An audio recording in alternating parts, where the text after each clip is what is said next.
jamhuuriyadda federaalk Soomaaliya mudane Maxamed Cabdullaahi Farmaajo iyo wafdi uu hogaaminayo ayaa saaka kasoo kici timay magaalada Muqdisho waxaanan soo gaarnay haatan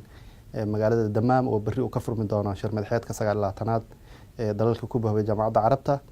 ajendayaasha shirka aad bay u fara badan yihiin waana kuwa khuseeya dalalka ku bahoobay ururka Jaamacadda Carabta ee Soomaaliya qayb ka tahay. shirka oo berri furmi doona waxaa ka horeeyay shirkii golaha wasiirada oo wasiirkan arrimaha dibadda Axmed Ciise Caawud uu ka qayb galay kaas oo lagu lafaguray ajendayaasha shirka lagu dhameystiri doono ama looga doodi doono